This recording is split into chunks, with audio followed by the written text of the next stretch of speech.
Thank you guys for joining us once again. This is the Entrepreneurial Blueprint podcast. I'm Dr. Jake Latimer. I have Dr. Charlie next to me and Dr. Paige with us today. Thank you guys for coming on the show today. Thank you for having us. Absolutely. And if you've ever watched our show before, you know what we do. We bring entrepreneurs on and they get to tell their stories, right? The ups, the downs, and everything that's correlated. And we hope that you guys at the end can take a little nugget off of that and learn something and hopefully apply that. So we're going to kind of dive into some of these questions now, okay?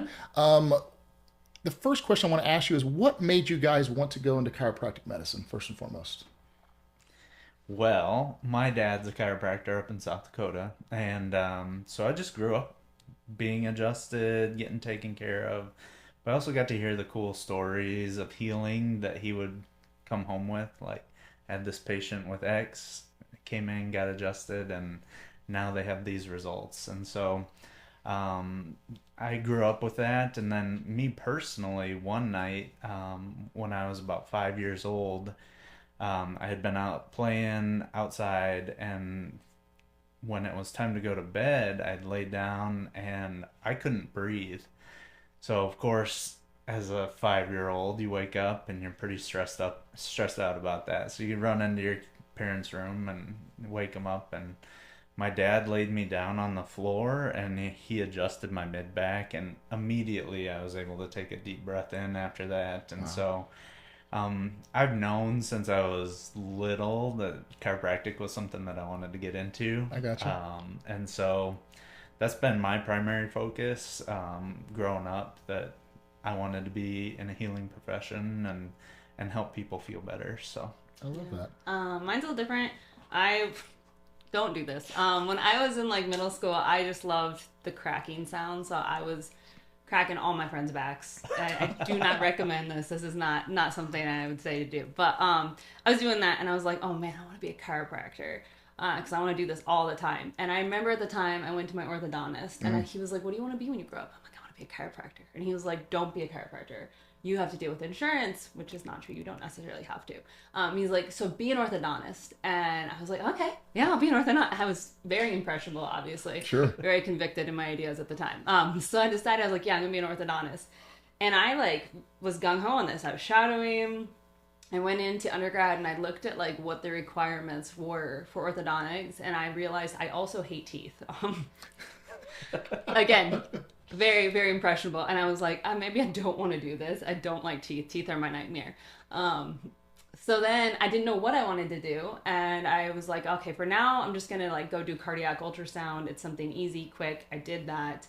And then he was doing chiropractic. He was doing chiropractic. So I was working in a hospital at that time doing the ultrasound. And I realized, oh man, I do want to do chiropractic. And he was like, well, we're in the area. Like, you might as well start. So I started, and the rest is history. Nice, nice. So let's get on a personal level here. And I know we kind of talked about it before you guys came on, but tell the audience, how did you guys meet, and what made you guys decide that you actually wanted to go into business together? Because that's a different dynamic. Yes. yeah. Well, I got a phone call one night from a mutual friend. Taylor, thank you. Yeah, and she was like, we're going to a midnight showing of a horror movie. And I was like, I'll go. And I ended up sitting next to Paige. It was The Omen, and it was on 666. Horrible, like not the best time, but yes, she was my best friend at the time. She knew Charlie, and she did not want to go to horror movies at the time. I liked them. I don't like them anymore, but we went and we met there, and then we just kicked it off right away. In terms of like going into business together, we just always like to be around each other. We click really well. We really genuinely enjoy each other's company. Awesome. And then we have such variable personalities. Like, he is very laid back, he's funny, and I am very, very type A, very much a driver. And so it worked really well, because in chiropractic college even, he was always like, everyone always went to Dr. Charlie for like all the clinical aspects, and he's just very, very smart like that. And so when we graduated and went to go open and be part of our own business, he was very good at like all that aspect. Like, this is what we're going to do in terms of patient care. And I was very much the like, okay, like how am I going to look at our numbers? How are we going to market all these things? And it's just flowed really well. Nice. I like that. So, tell me about your personal goals. What do you guys want to accomplish in business, and do you guys have a plan for that? Yes. So our personal goals are obviously a bit different than our professional goals. We still want to have an impact, right? Impact is always going to be the biggest thing. But when we're talking personally, it's with our kids. So we have two kids, Kaylin, who's 12, and Isaac is 9. And we just want to be able to be there for them. My dad was an entrepreneur and very successful, but he was always gone. Like he was always doing things. He was working his job. He had these other businesses that he owned, and then at night he was always picking up reffing jobs. He was just always looking for more ways to make money, which in one way is smart, but another way he just didn't have that time that he had with us. Understood. And I think that turned me off from business, and I had to work through that in my own mindset. And I know it's always different depending on like if your parents an entrepreneur, how you respond to that. But for me, it totally turned me off from entrepreneurship for a while. Even though I was opening my own office, I didn't even realize like the mental blocks that I had with it, because I was like, well, I can only be successful or be with my kids. And so I had to work through that. And so I want them to see like you can have this job that you love, this career, and also be there for your kids. So our kids are always going to be our priority, and having that time with them. But also teaching them money mindsets. Like, you know, like you always hear the old adages of like money doesn't grow on trees, or like all sorts of things. Like rich people are bad. I remember growing up and seeing like somebody's really big house, and like my dad being like, oh, they must do this. And it's just like those things ingrain into you. Must be nice. You ever hear that Exactly. before? Must be nice. That's one of the big things. And like people just have these ideas that if you have money, you're a bad person. That's how you got it. And I don't want them to have those thoughts around money. So we're always trying to teach them good money mentalities. Like there's always more coming. They're literally printing money every day. So it's not a poverty thing. There's always opportunity to make more money, and it's just getting out there and doing it. So I mean, that's a big part of our impact and personal goals is being able to leave a legacy for them. I don't know. Is there anything you want to add to that? I know I just went off on a tangent. No, that was good. Let me ask you this. Yes. Do you want your kids to be entrepreneurs? Is that what you would envision? Absolutely. I mean, go ahead. Our daughter already She is an entrepreneur. Some of that, entrepreneurial spirit. She crochets like little stuffed animals, and Nice. she's selling them to kids at school, to kids on our soccer team. She also makes these bracelets, and she was so at her school they get like school cash if they behave really well, and then they can use it to exchange for other things, right? And so what she was doing is she would bring these bracelets to school, and she would hire employees, and they would sell her bracelets, and they would get money for them and give her the money, and she would pay them in school Commission. cash. Right. And so like she's already kind of got that entrepreneurial That's spirit. But I think personally, I mean, if they want it, right? We've talked, not everybody has that mentality for entrepreneurship. I'm hoping I can put that in them, because it does open so much more doors for you. It does. As long as you have the right mentality with it. But yeah, absolutely, I would love that for them. I think one of the things that I take away from entrepreneurship, and you guys probably feel the same way, is it's not just on the monetary side of things. It is just so fulfilling. You know what I mean? Yeah. There's been many jobs that I worked for many years ago before I started my own firm that I just never really, not that I couldn't do the work. I did the work and did a great job, but I never felt fulfilled. Yeah. If that makes sense. Yeah, absolutely. And like for us, right? And I know you guys are the same way, is you realize that like when your patients, for us, it's our clients come in, right? It doesn't just impact that client, it impacts their whole family, right? Yeah. So if we're helping businesses, increase their EBITDA, increase revenue, squeeze a little bit more that they have to, pay out towards Uncle Sam legally, yes, right? Yes, absolutely, 100%. We're helping change communities and change families as well, Yeah. creating more opportunities, more jobs in the community. And for me, that's more of a purpose, and it's more of a fulfillment. Yes. And I know you guys feel the same way when it comes to your patients that come in there, right? So it's not just that dad comes in, needs to get an adjustment. Well, maybe dad can't even go play pitch with his son because he's so stoved up and in so much pain. Yeah. And then that little dynamic of you working with that patient has just changed his whole relationship and his family. I think impact is so important. If you don't have that impact, then it is just a job to you. And I think that's one of the mistakes that entrepreneurs make is they're like, oh man, I just want to make money. And who doesn't want to make money? Of course. But if you don't have an impact and you don't have a goal that you want, like for us, yes, it's our patients, 100%. We change people's lives. I would go as far as to say we've saved people's marriages, we've saved people from surgery, just so many different things, and then also like our employees, we can impact their lives and have them have great jobs that they love and are well paid for. So that's something we love. Yeah, and when for us, you always have to push.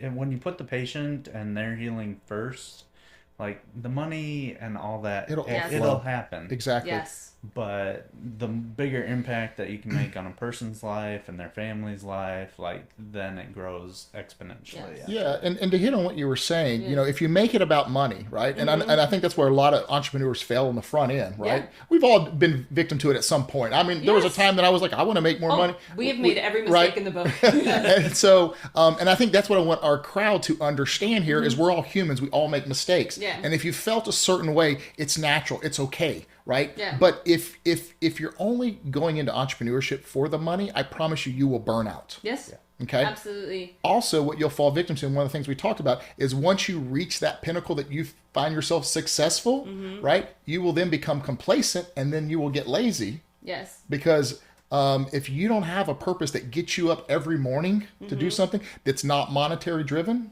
right? It's very easy to fall into that little, well, I don't really have to do anything today. And then that's when you lose your business. Absolutely. And I've seen it so many times with so many entrepreneurs over that time. And I know you guys can probably relate to that as well. Yes. Yeah, we reached a point in our business where you feel comfortable, right? Like things are flowing easily. We've kind of maxed out our systems. And then it was like different things would happen and it'd be like, oh man, like, why is this going wrong, or what do we need to change? Yes. And then we actually hired a business coach when that started to happen, because there were certain procedures or things happening in the business that were like, what? Like, I we think couldn't see it for at us, that time. We had worked really hard and we got to a point where we were making decent money. And I think at some point, and I don't want to say that we lost our impact, because everybody kind of can fall victim to this, but we just became complacent with where we were, and we realized, we're not like celebrating the wins of our patients like we used to, and we're not like as invested in this whole process. Like, what does our patient journey even look like anymore? We don't know. Yeah. And so we had to look at like, okay, where are patients falling off? Are they even finishing the recommendations that we're saying? And we realized so many systems, because we had become comfortable, were starting to fall apart. And so definitely comfort kills. And so we had to look at, okay, what do we got to do? And we hired our coach, Dr. Stephanie Wigner. She's awesome, with the Wealthy Practitioner. And it helped us see so many things and kind of kick us back into gear. And then we decided, like, we're never going to let this happen again. Like, we always have to be seeking that next stage. You have to. Yeah. No, I love that. And I appreciate you guys being vulnerable right there and letting people know, hey, these are some of the struggles, some of the things that you guys have went through. I think all too often people try to bottle things up, right? And we look at things through this weird lens in a sense, right? Like you only see, like you've seen those boulders that kind of come up out of the water. And you don't, the iceberg, right? Or any, whatever. Right. You only see what's come across on top of the water. You don't see everything else that goes in below it, right? And I think that's what people see with a lot of entrepreneurs, right? Yeah. They go to social media, they'll say, well, it looks like you have the perfect family, you have the big beautiful house, you have the nice car, and they think that you've got the life. In a sense, you kind of do, but it's a lot of hard work, it's a lot of grind, and to stay motivated once you've made it is very, very difficult, that a lot of people, until you cross that bridge, don't really understand, I think, you know? Yeah, I think we had to look back at what our vision was. We had to be like, what even is our vision for our practice? Because we had it, you know, and then we got to that point of comfort, and we decided now, like, we never want to be comfortable again, like I said, but we were like, now we know our vision much more clear. Like, we really want to impact the community. We want to help more people heal naturally without having to go through, we've seen so many people go through the medical gambit, and we don't want them to have to do that. And then we're like, how much more impact can we continue to grow? Because it's Houston, like we said, it's like huge. There's so many things, and there's so many people you can reach. and have better quality of life. And that's what's driving us now. I love that. I love that. If you could give a young entrepreneur some advice, one that's starting out, what do you think that would be, regardless of the business that they're going into? You know, I would say hire a business coach, have a mentor. We started, like, when we went to chiropractic college, you know, we were talking about this prior, but they teach you how to be a great chiropractor. And we went to Palmer, which was like the fountainhead of, it's like the Ivy League of chiropractic. And so we're so good at adjusting. We were so good at patient care. We knew absolutely nothing about business. And I think that was one of the things that was a big mistake for us for a long time, is we stepped into this and we were just floundering. We had no idea what to do. We had no idea about anything in the business world. And so I think having a business coach who's been there, or a mentor who is further along than you, is so important. And I know in chiropractic especially, I don't know how it is in other professions, we always have this phrase that I hate, but it's like chiropractors eat their young, and it's true. They will take advantage of the new docs and pay them next to nothing, or they'll gatekeep, like we were talking earlier, and they're like, oh, we're not going to tell you how to be successful, or they'll give like the most general advice ever, like schedule yourself busy, and it's like that's not helpful. And so definitely just get that mentorship so that you can continue to grow. Yeah, I would agree. Like, whether it's a business coach or whether just a mentor, you need to have somebody who has run the gauntlet, right? And someone you can ping things off of time and time again. The cliche I always tell people is theory is not reality in business. Yeah. Right? Because if it was, then everybody would be in business for themselves. Yeah. Right? Theory sometimes plays out to be true, but oftentimes it's not. No. And I mean, success leaves clues. So look at successful people Yeah. and try and follow their blueprint. I mean, anytime we're in the car, we're not listening to music. We're listening to Alex Hormozy. We're listening to all these other business podcasts, just so that we can work on not only our business, but also our mindset, because mindset work is huge. Like we talked about money mindset, but we were talking prior to this about all the little mental roadblocks that business owners have. And a lot of those you don't even realize you have. So it's just working through those and trying to be the next, like Dr. Paige 2.0, Dr. Paige 3.0, you know? Yeah. So. Yeah, no, I think that's important, right? It's that constant and continual improvement that you're trying to do, right? And we talked about it, like people try to hoard information and not want to share it, right? Yeah. And how weird that actually so is. Weird. You know, if people are like that, I'm like, there's something wrong with you. Like, you need to work on some things. 100%. And insecurity, and then it makes me second guess: are you really that successful? Yeah. Because like, I feel like if you are, you gotta be careful with that. And the deal is still with business. It sounds like you guys got a great business coach, but there are so many frauds that are out there. So many. We've had some before. Trust me, this is not our first rodeo. So we've been through some really challenging things with coaches that were not good, and promise us things, and like you pay all this money, and you're like, what am I getting out of this? Yep. And are you actually successful, and are you putting these things into practice? Because everybody wants to be like a coach, but not everybody's really doing it, so you need to be it's almost like it's the new buzzword nowadays. You know, everybody's a business coach, it seems like, or a life coach, or a life coach, or so let's back up a little bit. Let's talk about when you guys came to Houston in 2017. Okay, and you built your practice. Yes. Let's talk about, if you don't mind, a little bit about your financial runway, how that looked like. Did you have a nest egg of savings? Did you take on a lot of debt? What was your risk tolerances? What specific things that you guys had to deal with when you came here? And how did you structure your business from day one, if you don't mind? Oh. There's a lot there to unpack. So. Yes. There is. We left South Dakota with not a lot. In fact, we sold one of our cars in order to be able to afford the move down here. Yep. And so we took a big risk coming down. But we also had the other office that was helping us. Yeah, when we first started, we were not the only owners of our office. My brother, who's a chiropractor in the Heights, and then the doctors in the Woodlands, they helped us get on our feet, so they were all partial owners with us. When we had started off, like, to be candid, this is why we've had this journey, is we had started off working under his dad's office in South Dakota, and we had no idea what we were doing. So we really weren't making that much money, and we were like, we need to do something different. This is not the practice type we want to be in. It was very pain-based, insurance-based, Medicare-based, which there are benefits to some of that, but it just wasn't what we wanted. And so we were like, we need to find a way to move down there and buy a house. And so we sold a car and it was nuts. We had 2 little kids at the time. With 2 little kids, yeah, we didn't, and because of that, when we moved here, we did, through some miracle of God, managed to buy a house. I don't know how they even made that happen with our student loans and everything, but we luckily had the blueprint from the other doctors of like, okay, we're going to set up the LLC with an S corp, and because we pay yourself a deemed reasonable salary out of it. Yep, when you understand. We were in South Dakota, we were sole proprietors, and when we came to tax season, we were like, what the You heck got murdered is on this? self-employment tax. Oh yeah, We got double 100%. taxed. we essentially. were like, what is this? Because the business would get taxed, but then as a sole proprietor, you also Oh, got yeah. You got the We, SE tax plus your federal income tax. We with it. basically Yep. died. We were like, I remember calling my dad and being like, can you help me with taxes? Because I cannot pay this, because I was just out of school, you know, Sure, I was just yeah. barely making money, and I did not expect that at all. So that was definitely a learning process.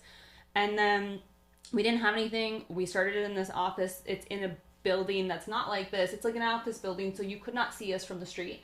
And we didn't have any social media. So or not a anything lot at of the time. visibility, so No. it's hard to So we had to be out in the community beat the pavement. constantly. Yes, and then we had 2 little kids with us, who were, one of them, my youngest was still only a couple months old and breastfeeding, and my oldest was like 3, and They would come to the office and with they would us. cry, and the neighbors would complain about us, and it was awful. So we had a lot of learning to do, and we set up like a line of credit and a business credit card, and for a while we were just going backwards. With that. And we just had to work robbing on... Peter to pay Paul to just keep things moving along. Yeah, Exactly. Yep. And so then we had to just literally, I don't know if you can swear on here, but like literally work our asses off and be like, okay, we need to be everywhere. We need to be getting, like, we need to work on our mindset, because we were not used to the business and asking people for money. We had feelings about that. And then finally, we just like turned everything around. We became profitable. It was insane how fast that happened once we actually kicked it into gear. And then a couple years back, we bought out the other owners. So now we are the owners of our office, and things just continue to improve from there. That is a great story. And I think, you know, one of the things that I always hear with entrepreneurs is Jake, I want to be an entrepreneur, but now it's just not the right time. Yeah. And the reality is, there's never the right time, right? No. What you guys just explained, right? You were still breastfeeding one of your children. You came all the way down from many states away, right? Yeah, we didn't know anyone except for your brother and stuff down here. Yeah. Got started, had to go massively in debt, right? Yes. Juggling things around to get things where they need to be. Didn't have a lot of visibility on the building, so you had to go beat the pavement with your children, right? Figured out. People don't understand those things, but that's what it takes. Oh yeah. You know? And I think one of the things we've learned from it is, if our back is against the wall, we can always bet on ourselves. Yeah. We can find a way to make it work. We can find a way to turn things around, and we do really believe in what we do, so that helps. Like we 100% believe in the power of chiropractic, and we get awesome results with our Oh patients yeah, well, too, we love what we do, but it was not all rainbows and sunshine. Never we is. were so scared for the longest time. We were like going so far in personal debt and business debt, because we had credit cards, and we didn't know how we were going to pull ourselves out of it. And it was like, it's either this or nothing. There's no backup plan. So like, we have to make this work. I love that. Failure is not an option. Exactly. Yep, Exactly. Yep. I always say that. And until you put yourself in that situation, right, there is no backup plans. It's either you do it or you don't do it. Exactly. And that is how black and white business is, people. Either you succeed or you fail. There's no in between. No. Right? If you say you're going to have this as a deliverable and you fall short, then you failed. Yeah. You know, it's that simple. And either business rewards you or it penalizes you. There's no in between. Right. And I think all too often people get in their head and they think that they look at, like, you guys as a couple. You guys own your own practice. You're successful. You've done very well. They don't see, right, that boulder, that iceberg, everything under the water, everything that you guys had to do to get where you're at today. And I think, at least from my perspective, the thing that's most frustrating is they don't understand the human element and what you had to do to get there. They take it for granted, right? And then when they go through struggles, they go, well, it shouldn't be this difficult. And you're like, no, it should. And 10 times that. Yeah. Oh yeah, I think there's a lot of that. I think people always go, "Oh, you're a doctor, so like you must make lots of money and it must be so easy." And I'm like, it is not like, and I'm not trying to like minimize other people's struggles, but it's not like a medical doctor where you get hired by our hospital system and now you have a salary. That's right. Like we had to build our own business. So even though we have a doctorate degree, nobody cares. Like they only care about like what can you do to help them. That's right. And so we definitely had to grow and learn from that. And a lot of student loan debt to go with it. A lot of student loan. And I'm like, it's just so many weird experiences with people, but I will never forget. There was this guy, I don't remember his name, and I can't tell you anyway because HIPAA, but he came into my office as a patient and he was so strange. He did not want to come on for care with us. But he had a business where he was going around like on a side gig selling glasses to people. And this was right when we opened, right? And he came back in because I was like, oh, I need new glasses. So I'm going to, like, I know somebody in the community will support local people. I called him and he came in to show me all of his glasses. And he was like, my wife's a realtor and she looked up your house and like how much you paid for it and all these things. And I was like, so weird. Very and weird. Remember, like, this is our starter home. And so, like, it felt like he was like, well, you're a doctor and you live in this small house, which it was. He was judging you. Yeah, and I was like, what a strange, creepy thing to do, first of all. But also, yeah, like, just because we were doctors didn't mean we had a whole bunch of money to start. Like, we had things to do and we had to work really hard to get where we are. It's a process, and entrepreneurship, just like education, going to school for a long period, it doesn't happen overnight, people. Yeah. Like there's no such thing as success overnight. And I think that's where people get it wrong all too often. You hit on your business coaches, your business coach that you had earlier, and how instrumental that they were. And we talked about mentorship. I want to hit on that just a little bit longer because I think it's very important that most people understand that in entrepreneurship, not one person can do it all. No. It takes a team. It takes a village, right? Yes. And so that might be with your staff. That might be with other contractors or business coaches or whoever helps you outside of your business. You know, you need to hire the right people. Yes. And if you are pinching pennies, right, because you're scared to make that leap of faith, but that is the right person you need to hire, then you need to reallocate your resources to hire that person so they can take you to the next level. Because all too often, you guys know this, you get what you pay for sometimes with people. Yes, absolutely. You know, and you can't have champagne taste with a beer budget. It just doesn't work that way. No. You know, and so realize that you're going to have to hire people if you're going to scale, if you're going to grow. You can't do it all, and you need to listen to your experts in those fields and implement those. Those things are key. Absolutely. Yeah, the speed of implementation in a business is huge. Yes. Like if you get advice and you're able to activate that as quickly as possible, that's when you start to see growth and change. Yeah. And then too, with the business coach, hiring that right person, you're investing in them, but also in yourself and your business. Absolutely. And as soon as you basically just look at the numbers and see, oh yes, like this person is increasing our business, or the advice they're giving us is bringing us more time, more freedom, more peace. Yep. And then it's like, oh yes, this investment was worth it. I love what you said there. I love what you said there, Dr. Charlie. It's an investment. Yes. Yep. People often look at things like it's on a P&L, and it's either income or it's an expense. Yeah. And things that are expenses can still be an investment, Yes, absolutely. right? We don't have to look at it from an accounting perspective and say, do we capitalize that? Do we depreciate that? It is an expense, but it is also an investment. 100%. Okay? And so when it comes to things that are investments, if you're really serious about growth, those are non-negotiables for me, and they should be for every entrepreneur. Absolutely. I think you have to work on your business. You have to work in your business, but also on your business. And that was something we had to learn. I think our business coaches really helped us, is we learned to set aside CEO times for ourselves now. Because before we spent so much time in the office and just doing stuff for the office, but we weren't doing anything to work on that business. And that has changed the game for us, being able to have that time where it's like, okay, the patients cannot reach me. I am not here to adjust. I have this time to work on what I need to do to move the needle forward with the business. That's right. That's been huge. And then maybe it's making silly Instagram maybe content. we do make a lot of that.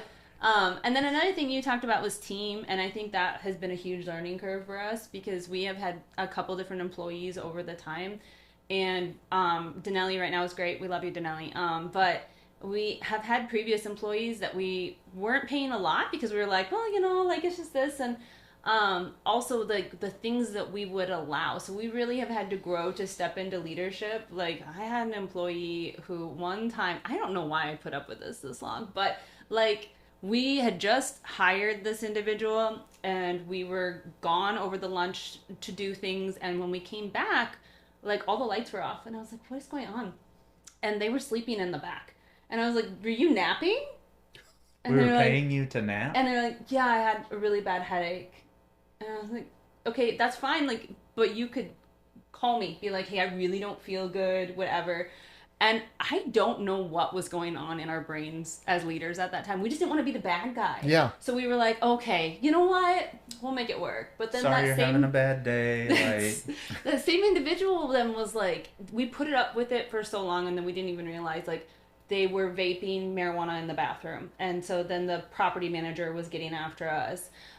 They weren't sending the correct things to the attorneys we were working with. They were showing up late. They were, I mean, what else? So many things. And what? oh, relationship wise, they would come in. Oh, with all the stuff, they were bringing all this baggage from home, crying, and I was like, okay, no. And I cannot believe how long we had that person. And then once we got rid of that person and we got our next employee, and she was a rock star, it was insane how much we grew. And we were like, we didn't even realize, just because we didn't want to be the bad guy. Yep. We wanted to be friends with our employee, and that was a huge learning thing for us. It's tough, right? Because you do care about people, and that line can get blurred sometimes, and I can tell both of y'all have big hearts, right? And you genuinely care about people. Yeah. And you knew something was wrong there. You did deep down. We did. But you didn't want to upset the apple cart. You didn't want to call them out. I think you probably kind of hoped that they would have figured it out. Yeah, and absolutely. just got their shiz together, Yeah. But And we knew that person wasn't a bad person. Sure. And so, like, for us, like I said, look, we just wanted to be nice. And I think we've grown so much since then. That was a process. I feel like sometimes things get presented to you because you'll be like, hey, I want to be a great leader. So then you get this opportunity to be a great leader, and you have to either grow from it or be stuck there. So we had to really grow and step into, okay, we, like with Denelli, our current CA, we love her and she's great, but while we like and we have a good relationship with her, we also keep that boundary of like, we are the boss and like, this is how these things have to be sometimes you have to do that. Yeah. So, Yeah, absolutely. Looking back, what was one financial decision that you guys made early on that either accelerated or slowed down your growth? I already put this because I answered these. So when we were talking about when we had the kids early on in the office, it was getting to a point where, because they were so young, my youngest was breastfeeding, they would cry, they would make noise. The walls in our office building are not thick. So we were getting paper thin. Really. Yeah, so we were getting these noise complaints. The lady next door did not like me very much, just like for unknown reasons. There was apparently a thing where they thought that I thought all the ladies who were like much older than me were in love with my husband, and I'm like, that never crossed my mind. But it was getting to the point where it was really hard for us to both be out in the community, because there was a day where I had to go out and meet somebody that we could refer with, and he was in the office with the kids and they were crying nonstop, and we were like, okay, we cannot do this, we cannot grow because we're just like, this is not working anymore. So we had to make the decision, and at the time we had the other owners and they were like, you have to put your kids in daycare, and so we did, and that was a huge financial strain for us. We were not making like hardly anything, and it's like $1,000 a month for daycare. Sure. And so that was where our personal thing, like, we started to go in debt, because we're like, well, we have this extra $1,000 we don't have that we have to pay for every month. But that was when the office turned around, because then we had the energy and the time to just focus on that. Yeah. Makes sense. At what point did you stop thinking, are we going to make it? and start thinking in terms of margin, scalability, and long-term wealth. Yeah. Like when did that paradigm shift actually occur for you guys? Yesterday. No, it's so funny. I think as a business owner, and maybe this isn't everybody, but as a business owner, I think we always still have doubts coming in, even as we get more and more successful. Yeah. Like we have great systems now, and honestly, we're not going to fail. And I know that, like, we're just not.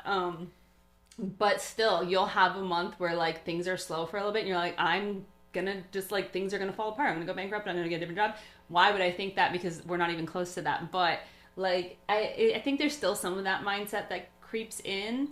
But it got to a point where we were like, okay, we figured out some systems. We have recurring revenue, which was a big thing. I know is one of the questions, but like with healthcare providers and ones that I have talked to as referral partners, a lot of them don't build in recurring revenue. So every month you are at zero, and that's stressful. When you have to hit certain, numbers to break even, and you're starting at zero, and you don't know, okay, who's coming in this month? I'm just relying on these new patients and my marketing, which is great to an extent, but building that up so that we could potentially have like slower months and stuff and still be fine. That has helped us a lot, and being able to look at, okay, so once we hit this point, well, what can we do next?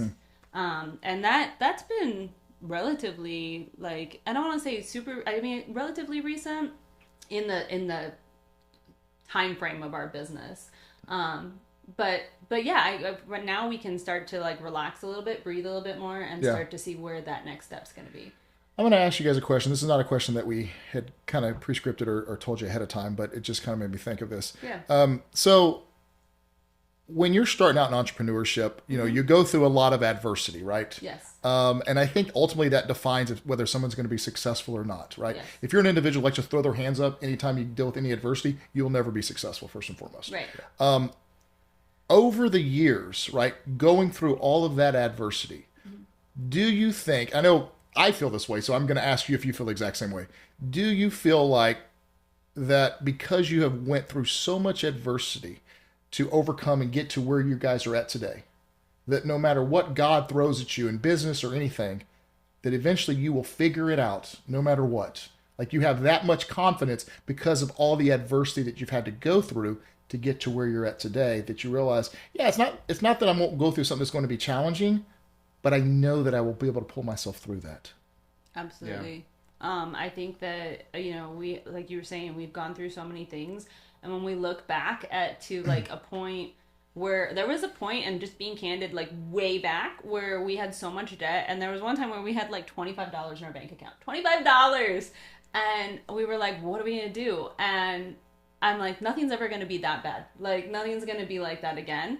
And we've had to, I think the beautiful thing about entrepreneurship is if you are willing to put in the work, that work will come back and grow you even more and more. That's beautiful. And as a person. And so we've learned so much now that it, like I said, we are the ROI, like we're the return on investment. If our backs are against the wall, we will find a way to figure it out. Yeah. Like there's no doubt in my mind that, like I said, we're not going to fail. Like that's not even a question anymore, because we just know that we can find a way to make things work. Yeah. And when something comes up, you just realize that kind of the mindset that I've taken on is there's nothing that I don't think that I can do now at this point. Oh yeah. And it's not arrogance. It's not absolutely. like you become resilient. And you do. What's your level of resilience, and right. does it continue to grow? And like there's the entrepreneurship is not, it's not the stability thing like of a job that you are salaried with. You're gonna have ups and downs of it. You're gonna have things that come against you. You're gonna have things that pop up and you're like, what the heck is this? What am I doing? Why am I going through this? But you can look back and be like, okay, I've been through worse, and just okay, now let's take a step back from what's going on, and how do we pivot, and how do we go from here, and we'll figure it out. Yeah. Yeah, because you might have systems in place that are working great for a period of time, and then all of a sudden, those aren't working anymore. And it's like, now what am I supposed to do? I think people don't, that's good that you said that, because I don't think people understand that. Like, the economic entrepreneurship landscape is constantly changing. What worked 10 years ago or 20 years ago might not work today, right? No. And what worked with specific demographics might work completely different with these other handful of demographics over here, right? So nothing is cookie cutter, and you have to be chameleon-like enough to be able to adapt with not just internally, but things on a macro level out in the business world as well. I remember his dad is a chiropractor, and he is in a small town called Brandon, South Dakota. Probably never heard of it, but he named his practice Brandon Chiropractic. And I remember him telling us this. He's like, because it starts with a B, so it's at the beginning of the phone book. So when they open the phone book, it'll be right there at the top. I'm like, that's not a thing anymore. Nobody cares about the phone books. Right. I'm sure there maybe are, but like, who's looking at a phone book anymore? You all go to Google, right? Sure, so right. it's like, that can't be your primary tactic anymore. Now you have to look at SEO and Google marketing and AI now with everything we're dealing with. Absolutely. Yeah. So like, and AI is changing so many things. Everything. And I think there was a big thing when ChatGPT came about that like, I remember talking to someone and they're like, I don't want to do that. I don't like it. But if you don't start to move with it, you'll be left behind. Absolutely. So it's like, how do we integrate in a positive way? Because obviously there's things that are going to be positive and negative about any of the new things, but you have to stay current with things and the ever evolving market. Yeah, and you hit on it earlier. I mean, you have to keep learning all the time. Oh yeah. It never stops, people. It really doesn't. And I think that's where people mess up as well. They think that, oh, I've read a book or I've taken a specific course, then I've become an expert. Yeah, and that's you might have scratched the surface is about all you've done. Oh yeah. I mean, I don't know if you've ever read The Millionaire Mindset, I believe it is, but it's Harvecker. Anyway, I was reading it. It's a great book. It's got so many good things in it. But some of the stuff in there, I'm like, this doesn't apply anymore from when it was written. Like, that's not a thing anymore. And so even then, even though there's still great principles in it, it's just not... It's not as relative today. No, exactly. Yep. Exactly. So yes, you are always trying to grow. You don't want to be left behind. Yeah. Healthcare businesses, oftentimes they focus on revenue, but because they do that, they're not always profitable, right? We talked about even capitally depleting an organization, sucking too much of the profits out to buy that big boat, to buy that big truck, whatever you want, the big house. What systems do you guys use to track your numbers and make data-driven decisions? Well, I can start. One of the big things is leads, right? So patients are interested in coming into the office. We have our front desk CA. She tracks the leads with emails, phone numbers, and other contact that we can get a hold of them. And we'll put them into just kind of a patient flow email where we can nurture them with different emails, and then we're able to track whether that person who was interested, if they came in as a patient or not. So that's kind of the initial step. I'm definitely the spreadsheet. So I have a spreadsheet I got from my business coach.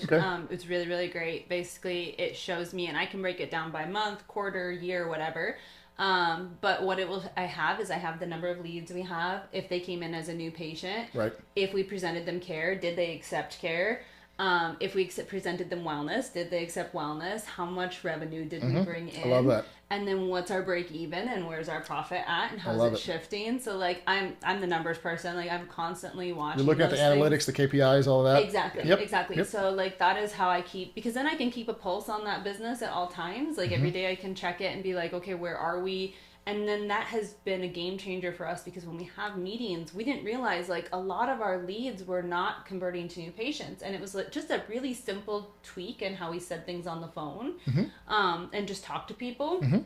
And we switched it, and all of a sudden it went from like 60% to 80% were converting. So it's like keeping your eye on all of those analytics so you know where are things falling apart and how can I improve on them, and where's our attrition rate, like how many visits are people dropping off at, what can we do to change that. So we've implemented, if we lose people at this visit, 2 visits before, we're going to give them a gift, and like kind of reaffirm things. So that's kind of how we... I love that. And that's what you have to do. You have to get grounded. You can't just look at your P&L and your balance sheet, right? Yeah. Like, I'm sorry, you can't. No, absolutely not. You have to... And look, here's the other thing that a lot of people don't understand. A no just means no today. It doesn't mean no forever. Oh, yeah. I've had people come back later and be like, oh, I want to do care. Yeah. So, Dr. Paige and I, we were both part of BNI groups when we first hit the ground running, where we were out in the communities, meeting local business owners and everything. But some of those people that we met 10 years ago when we first got started, like now. We'll come in as patients. Yeah, and it's like it's grassroots efforts and some of those things. But yeah, it doesn't necessarily mean no. And then you always have to look at, why are we saying no? Yeah. Is it because of something I did? Or is it that person's just not there at that time? Because you're not going to close the 100% of people. Never. Yep. unless you're a con man. Yeah. Right? Right. Yeah, but you know, and what I always say is, for me, it's always about the end game. It's never about front end money, right? Yep. I want clients for life. Yeah. I don't want to sit here and Bobby Sue comes in, gets her taxes done, and decides to never see her again. That doesn't do anything for me. That's a little B. What is that? Okay. All right, that's awesome. All right, we probably need to. Where did you come from? We'll take a pause. Okay, that was. Might want to open that little door right now. I wouldn't swat at it. Though. No. That might not be. That was weird. That was. He just like dropped from the ceiling. Let's see. Bye. Okay. Get out of here. Oh. Oh, careful. Don't hit it. No. Oh. I want you to get stung. Oh, it's a it's ladybug. Oh Okay. my God. We freaked out for nothing. All right, we'll make sure we chop that video up and Okay, share that okay. one with We're good. everybody. No, So it's classic. It was good. yeah. We'll let you, whenever you're ready. You let Yeah, us just know. let Oh, Okay. okay. In that same term, oh my gosh, I just had a thought and then I totally went out. Oh yeah, they always ask people like, would you rather have a new client or would you rather have one that you've had longer? And it's always longer. It's always more Absolutely. expensive, and you always want to retain these people because you've already built the relationship with them. They already know that you have like what your values are, and they're bought into it. So it's Yep. way easier. Yeah, absolutely. And we hit on this before in the sense of, you know, it's a slippery slope when your clients also become your really close friends as well, right?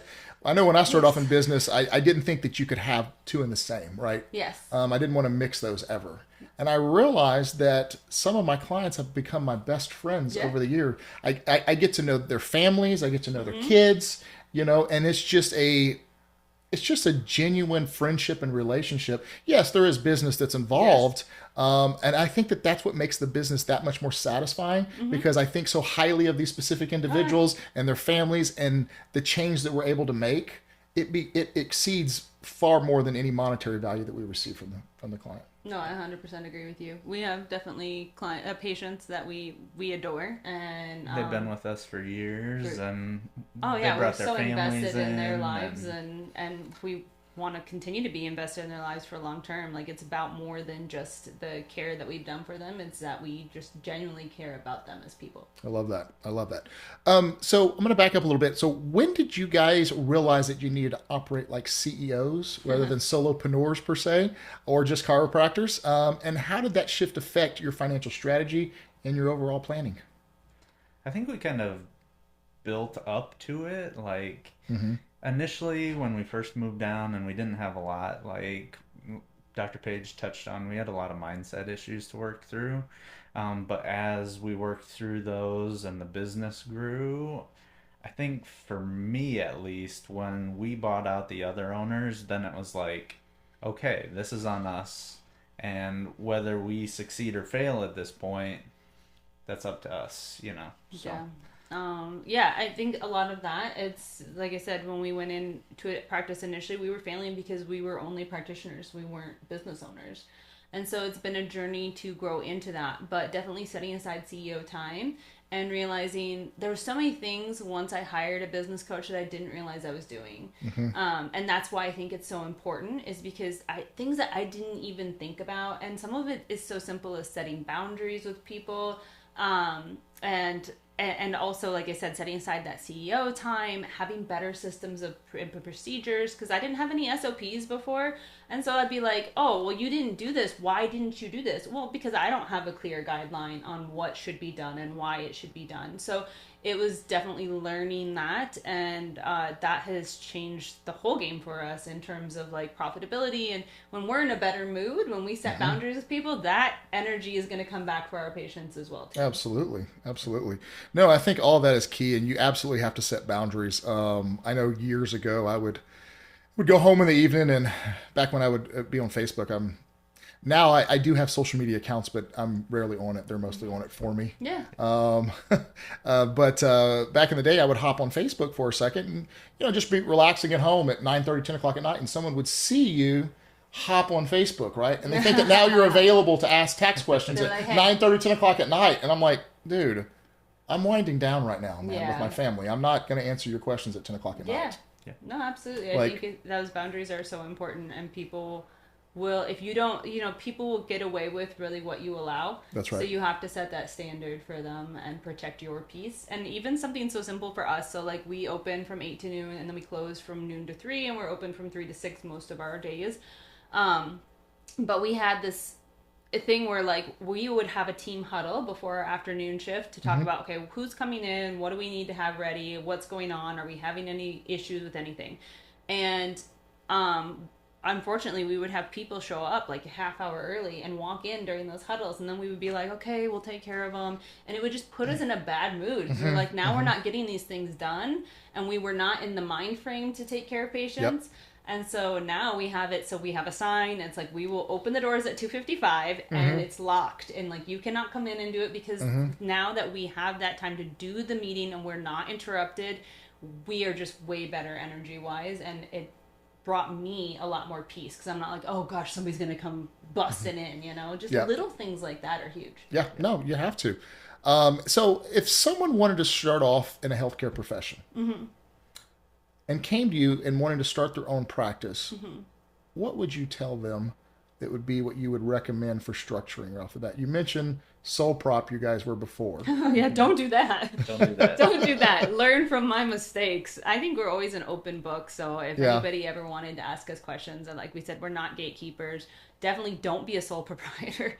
No. That's awful. You don't need to go through that nightmare. And then the LLC structure that you can get set up, like you can pay yourself a salary, but also like as you get more profitable, then you can get dividends, You already know this. Absolutely, yeah. On that. No, it's true, right? And look, here's what I want everybody to understand when it comes to entity structuring is, there's not one system that works for every single person. Right. However, there are specific structures that work really well with specific industries. Yeah. And if you are in a service-based industry, like a chiropractor, like healthcare, like our profession as accountants or attorneys, things like that, an LLC that's taxed as an S corp, and a lot of aspects makes a lot of sense. Okay. And what that means is the LLC is your registration in whatever respective state that doesn't identify your tax classification with Internal Revenue Service, first and foremost. So when you make the election to be an S corp, it is now going to be a pass-through entity. But like you just said, Dr. Charlie, you have to pay yourself what is considered a deemed reasonable salary. And so you're not going to learn everything in this podcast right now. Hire the right people to get you set up, absolutely. First and foremost. But that's just a little nugget.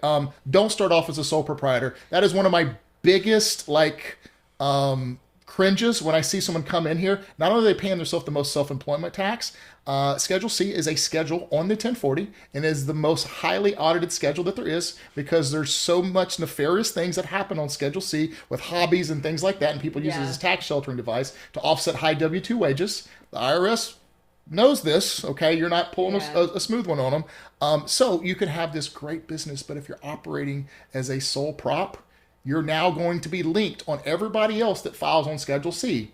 And so from a sheer scrutiny, and that they're looking at you with a lot more scrutiny on Schedule C, I can tell you it's probably 100 times more that they look at you versus an S corp. Yeah, absolutely. Absolutely. And if you've ever went through an audit, it's a long process, and at the end of the day, it is very costly. Regardless if you did everything right, you have to hire representation to represent you. Yeah, and if you're lucky, you'll have a dad like mine who bailed me out, but otherwise. But just to hit on though, you've got to have the right people in place. I think that's what we want everyone to understand here. Absolutely. I think a big thing you have to learn as a business owner is you can't do it all, and delegation is a huge thing. Yep. So you don't have to hire somebody for everything, but if you don't know, and like we were saying, it's an investment. So like if you don't know something about something that could save you money, make you money, then absolutely it's worth it. That's right. And so you need to look at that, and then also, of course, in your day-to-day tasks too, being able to delegate. But it's huge. I think the thing is also very key here. I want people to understand is if you are hiring someone like a business coach or whoever in the situation, an accountant, an attorney, whatever, don't just listen to what they tell you, because there can still be some bad advice out there. Okay? Get them to explain to you why they want you to do X, Y, Z. And if after that you still can't comprehend that, then you need to go find somebody else who can explain it to you. So you understand why you're doing something. You're not just listening to somebody. You understand the purpose behind it. You're not just doing things just to do things. That, and don't be afraid to ask questions. I feel like sometimes people will go in, they'll be like, well, I don't know anything about this. So, like, if you say it, then you must be right. That's horrible, yeah. And so make sure you know and ask questions. And there's no such thing as a dumb question in these things. And that's how you learn. And that's why you're hiring them. That's and if the person can't explain to you why, you need to find somebody else. Absolutely. First and foremost, right? Like, I'm a big proponent of that, is educating your entrepreneurs as much as possible. Get them to understand, because guess what? Over time, as they grow, it's a lot less hand holding, and they will appreciate the value that they're more knowledgeable. They understand their business. For entrepreneurs, their business oftentimes is like their own baby. Especially early on, you've got to coddle it. You've got to blow life into it. You know what I mean? If you don't give it the attention, that baby will die. And just like that business will as well. Right. And as that baby matures, right, it becomes more independent. The business becomes more independent, and maybe you don't have to monitor it as much, right, on the basic stuff. But all of these entrepreneurs take their business to heart like it is a family member too. And if you don't, then you probably don't need to be in entrepreneurship. So as your business has grown, how has your mindset around taxes shifted from something you owe to something you strategically plan for? So we pay quarterlies now. We definitely plan for that because we don't want to get to the end of the year and be like, what is this? And, you know, I don't think anybody is ever excited about paying taxes. So it's just one of those things that's like, how can we legally save ourselves? Like, what are the best things that we can do to minimize those payments as much as possible? And then just like we said, be prepared based on what we're making right now. Let's have this paid in every so often so that we're not attacked at the end with a big bill. I think the thing that I deducted from that is you got to be proactive throughout the year. Right? Absolutely, like if you're reactionary in anything that you're going to do, you're not going to be successful in life. Financially, legally, how you run your business, you have to be proactive and address it and review things throughout the year and monitor it. And it prevents you from being emotional, and not, because whenever you are reactive like that, there's a lot of emotions with reactivity, and then we spiral and we're not as productive or clear-headed about things as we should be. So being proactive like that allows you to be a lot calmer with the process. Absolutely.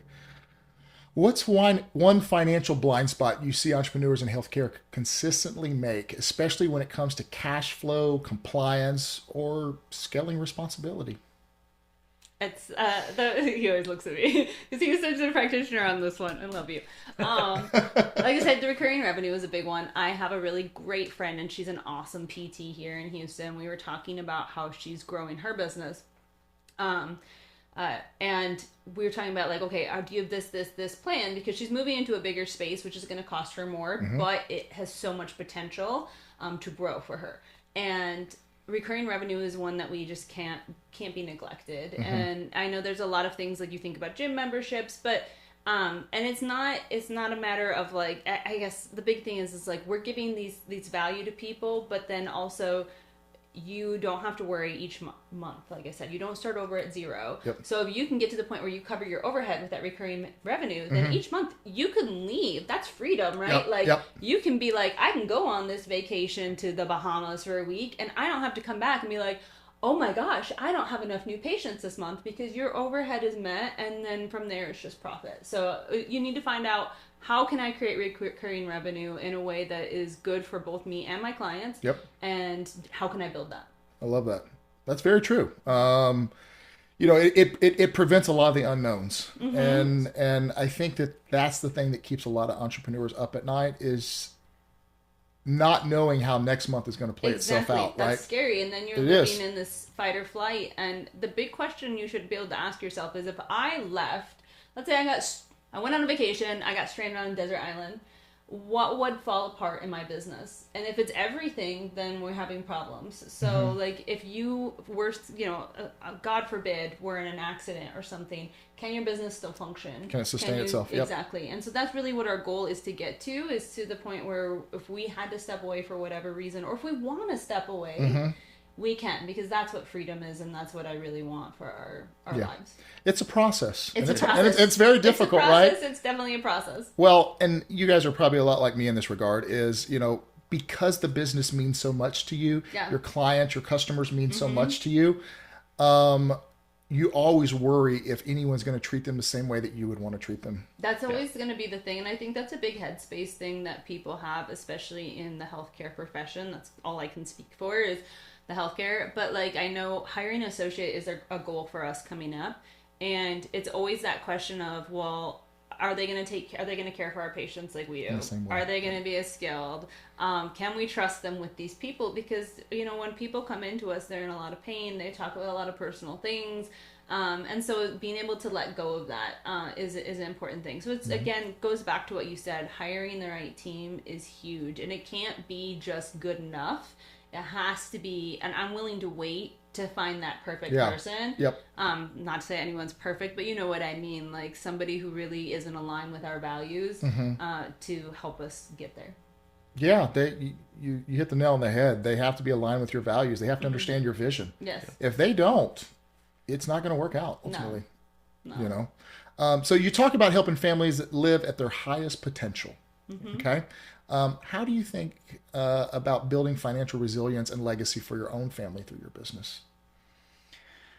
We have we've built investment accounts for both of our kids already, as well as us. And so as we get more financially blessed, we want to be able to bless not only our children but future generations and the community too, by giving back. So yeah, I mean, I think when I was a kid, my dad, like I said, he was an entrepreneur, and he took out like CDs for us at the time, which I don't even know how great CDs are anymore. Probably not too good with inflation the way that it is right now. Not so much.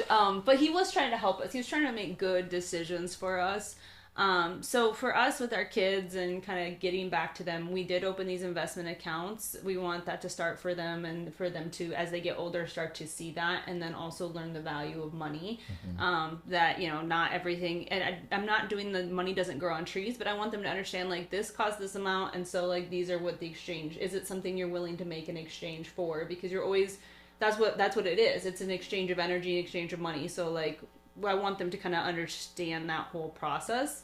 And then, like we said, the money mindset is big for us, so that they aren't always like, rich people are bad, and like there's so much shame around. And being Christians too, I feel like there's a lot in the Christian community of like, well, there's a Bible verse like, it's harder for a rich man to get in through heaven than for a camel to pass through the eye of a needle. And so everyone's like, oh, if you're rich, you're not a Christian because you're not helping people. But really, the more people you help, the more comes back to you. And then the more money you have, the more people you can help. The more you can help. That's like, correct. If I don't have any money, how am I going to help people?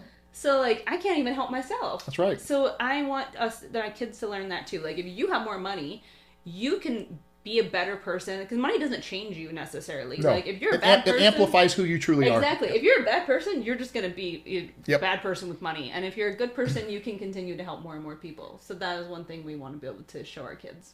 Yeah. It's a hard issue, right? Like, if you love money more than God, that's where the problem comes into. So, but if you're able to use that money as a tool to bless others, I think that's fine.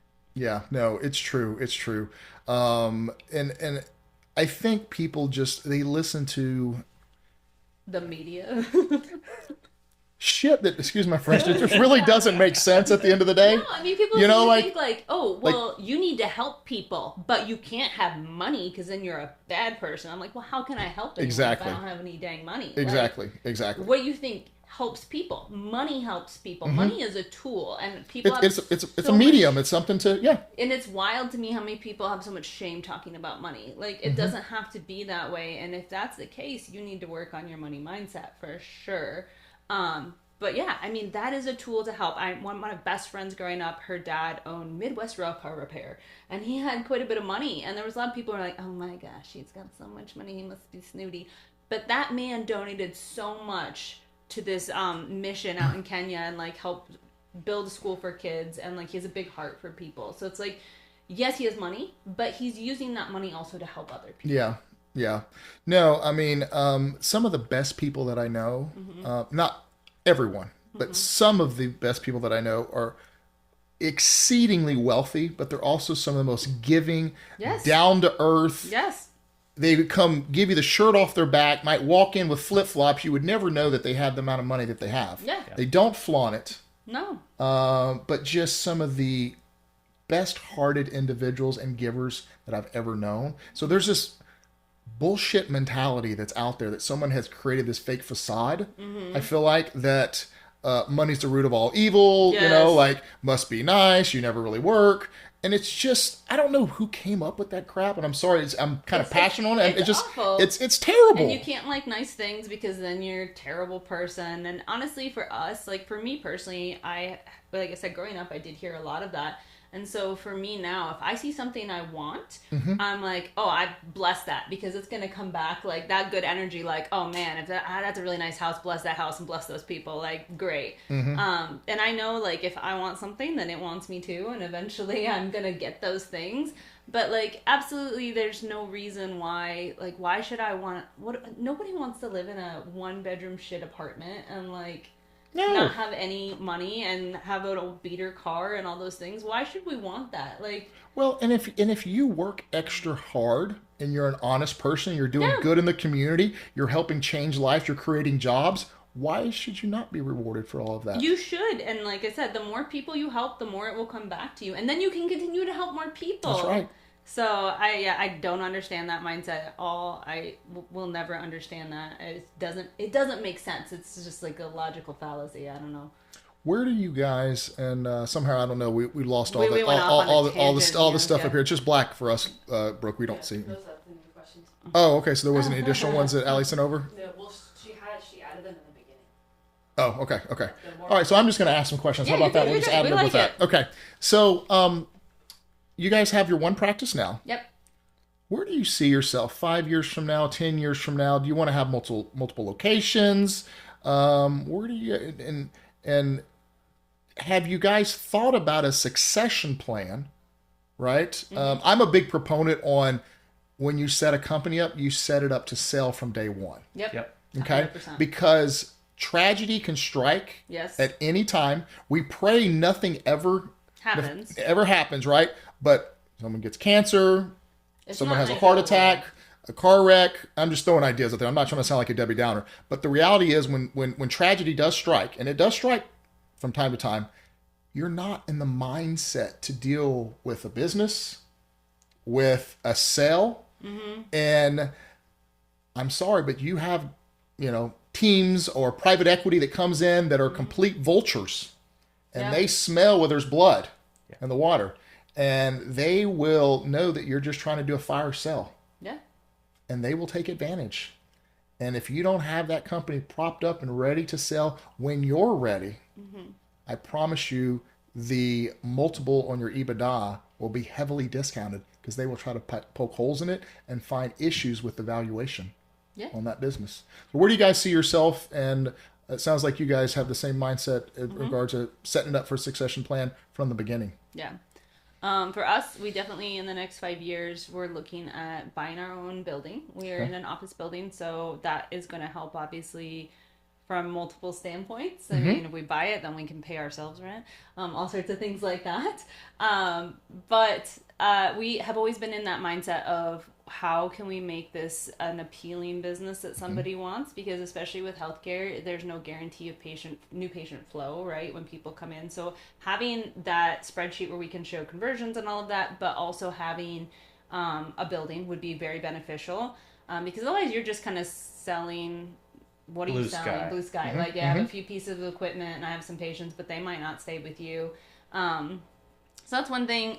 We also are looking to open another office in the future. 2 would probably be good. 2 more. I don't know. We're still kind of in that. We have to do the first one first. The biggest thing is like we want to impact more of the community. We really do believe that we are some of the best chiropractors out there.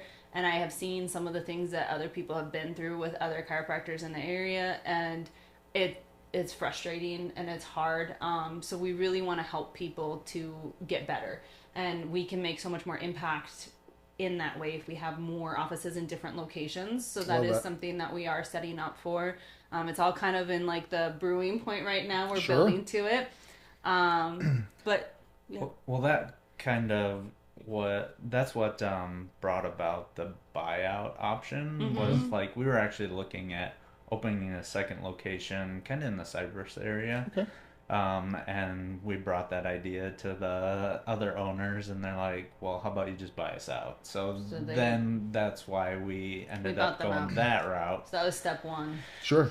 But now that we've stepped into that full-on entrepreneur CEO role, we've got a good business coach, so we've got our systems down. Now it's like, okay, how do we grow and scale Expansion, this into that second office that we wanted to have? And then we've just been talking about it in our podcast we did last week. We had a guy come on. He was like, hey, I have a space available, so we're actually going to go look at that. Oh, nice. So yeah, we have all those kind of steps in place. And then the SOPs, having systems in place so that if I stepped out and somebody else stepped in, would they all flow the way they should? Processes matter. People don't understand, especially when you start scaling, right? Like you've got to have processes where people check off, they sign off, they did this, they did that, because that's how things get lost, and that's how mistakes happen. Is when you don't have proper documentation, you don't have SOPs in place. Yes, you have to.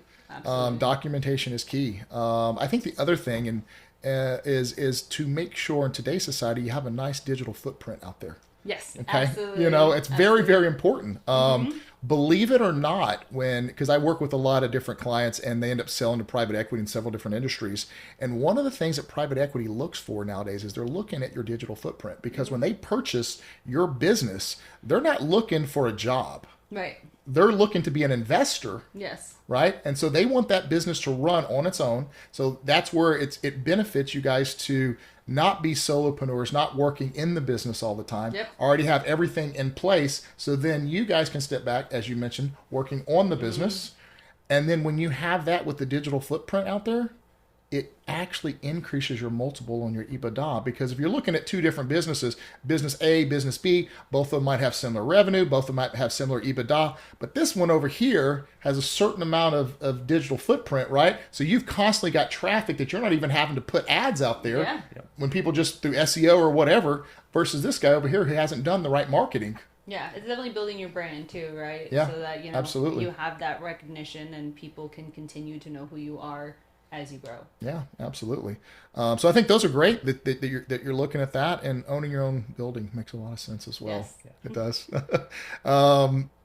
What are your other goals that you guys have going forward outside of that?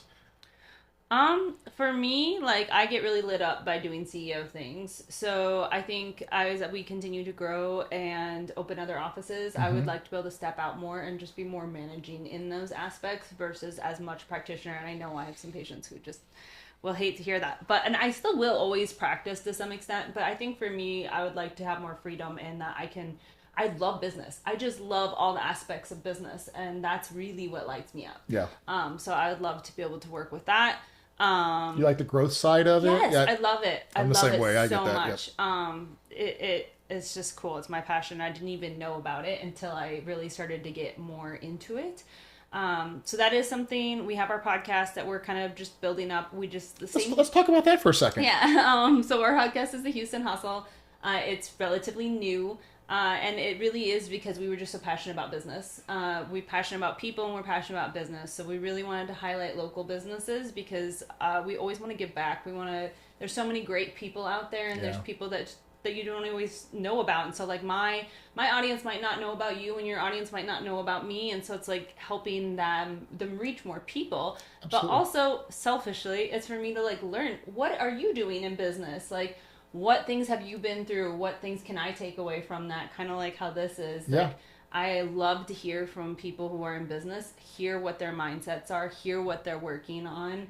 We had an attorney on that I love, hi Lester. And some of the stuff he said, I was like, oh my gosh, like just his mind constantly working. He was talking about how he went to, like, he goes to The Lego store. He'll be like, hey, do you get an employee discount? And he'll be like, what if you buy it for me and I give you like an extra this much on top? And he had that with like these designer sweatshirts that are like $10,000 each. He would get like, they get like a 50% discount. So he would get it from them, pay him an extra 100. Wow. And I'm like, who thinks of that? But Yeah. like, I love to hear entrepreneur mindsets. I think it's so cool. I think entrepreneurs, I always say they dance to the different beat of a drummer boy, right? It's you got to be a different cat. Yeah, absolutely. You know, like and we hit on it. It's not for everyone. No.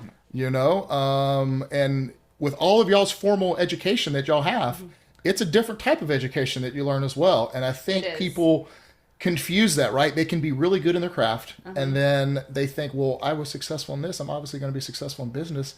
And sometimes it's just due to, you know, poor bedside manners. Yeah. People do business with people that they can assimilate with and they feel comfortable with at the end of the day. Yes. And I think we've definitely grown so much. I think the cool thing about business is that, and maybe not, unlike chiropractic, where you go to school and you learn it, and there is things with chiropractic, like I do continue to learn and grow different things about it. But with business, I feel like part of it is you have to go through it to learn some of these lessons. And you're going to make mistakes and you grow from that. But like we've learned so much, like we've talked about today from day one, and also like working with friends. We were talking about prior to this, like, you know, you can love somebody and you can be so excited and be like, oh my gosh, we're both passionate about this. Like we're going to go in together. But if they have mental roadblocks and money mindset issues, I can't fix that for you. No, you Or can't. even just a different vision of it. Yeah, too, different you know? vision, different ideas of how things should look. And Yeah. so for us, it's really become a matter of like like we were talking about, are you aligned with our vision? And if so, like, I don't think I'll ever hire or work with somebody who is just like my friend anymore. It's got to be the business, like the friendship is built on business and not the business is built on friendship. Or what is it? Did I say it the right way? It's basically where it comes from the business and now we're friends versus like we're friends and now it's a business. So Well, and especially if they've never been a business owner No. either. Okay, it's a different dynamic, and it's not to sound conceited. It's not to put our nose in the air. It's a different dynamic, and if you've not walked in those shoes before, people take it for granted. I don't think that they realize how much work and how much of a grind it truly is and how much it wears on you. I mean, if you go look at the statistics of people who are small business owners and their mortality rate, I mean, they pass away at a Yeah. much earlier age yeah. through major health complications. And a lot of these due to high cortisol levels and high stress and everything that's involved. Working yourself into the ground. Poor diet because you're just eating all the time and working because you Yeah. don't have time to exercise because you're just, All of those things. I Yeah, think all those sleep things. habits. bad Poor sleep sleep. habits because you're stressed about XYZ. yep, Or you're up working nonstop. can't shut your mind off at Yeah. night. And Oh yep. yeah, I mean, who hasn't had that? So I think really that's where a lot of those systems come into place, and that's where, like for us, having a business coach has been invaluable because you see somebody who has been through the thick of it and is further along than you are, Yep. and you can learn. Like I said, success leads clues, so you can be like, okay, well, I don't have to go through those things if I take that and learn from them and implement it now. And They've already been through it. yeah, I don't think I could get into business with someone again that didn't have the years of experience Yes. that had been in business for Yeah. quite a while. Because I don't have the patience to teach somebody basic shit. Like I just don't anymore. You know what I mean? Yes, You know, yes. because I feel like there's a lot of hand holding on the front end. There definitely is. It really depends on, like, it's something that we were saying there, like in chiropractic, when you're talking about hiring an associate, you know, you're going to go through some of that. So you need to really figure out, are you hiring to just help you take on the load of a practitioner, or are you hiring as somebody to help you grow? Because then you have to look for a completely different person, because That's right. it's definitely a much different mindset of somebody who wants to be a hustler and get out and do that, because not everyone wants to be a hustler. There's so many people who want to go to work, they want to make their money, and they want to go home and watch The Bachelor. I don't know. Yeah. No, you're right. 100%. Yeah. I mean, they're really like, oh my God, it's Friday. And I'm Yeah. just thinking like, I mean, I'm glad it's Friday, but that just means the phones won't be ringing as much on the weekend, so I can work over the weekends and get things knocked out. I mean, I go to soccer for my kids. I come home and then I'm working on my business. And so that's one of the things as we talked about. It's like, you know, we have these lunch breaks that are 3 hours. We don't work Wednesday afternoons. We don't work Friday, Saturday, Sunday. And people are like, oh my gosh, like bank hours. Nice. It must be nice. And I'm like, you have no idea how many hours I'm working. I'm working so many hours that you aren't seeing. And just because I'm not facing patients doesn't mean that I'm not working. And you're probably accessible all the time. If someone at your office needs you for whatever reason, they could probably text you, email you, and you'll be very responsive. Yeah, we've come on Fridays and Saturdays. We're going in later today to go see somebody.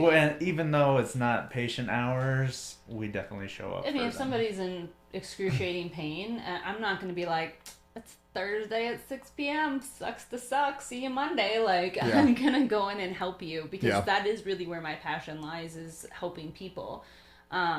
So, I mean, while there is boundaries, like, I'm not going to come in just because, like, you want an adjustment just because, right?